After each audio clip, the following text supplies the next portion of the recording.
গাড়িতে যাওয়ার জন্য আমরা ব্যবস্থা করে দিব। ওনার সঙ্গে মোকাবিলা করার জন্য হুড়া করা আমরা কেউ করবো না। একটি বিজ্ঞপ্তি ভর্তি চলছে আম্মাজান হাসপাতাল রাদিয়াল্লাহু তাআলা আনহা ইন্টারন্যাশনাল বালিকা মাদ্রাসায় ভর্তি চলছে। সম্মানিত এলাকাবাসী, আজকে আপনারা দেখলেন মিফতাহুল উলুম হাফেজিয়া মাদ্রাসায় 8 জন ছাত্র পাগড়ি পেল। আপনারা আগামীকাল থেকে মিফতাহুল উলুম হাফেজিয়া মাদ্রাসার সম্মানিত পরিচালক হাফেজ মাওলানা রিয়াজুল সাহেবের সাথে যোগাযোগ করবেন। আপনারা আপনাদের সন্তানদেরকে এখানে ভর্তি করবেন। এখানে নুরানি নাজরা হেফজখানা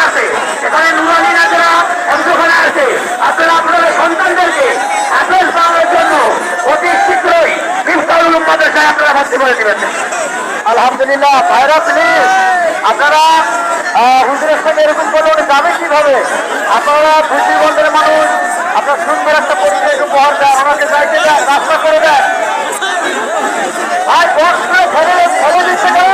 গাড়ি ফেলে দিচ্ছে, উপরে থাকতেছে, কি হচ্ছে ভাই? এটা তো মাহফিলের পরিবেশ না। আলহামদুলিল্লাহ, এটা আমাদের ছাত্ররা দাঁড়িয়ে আছে, দেখে গেছে। আপনারা যারা দিতে পারেননি আল্লাহর রাস্তায়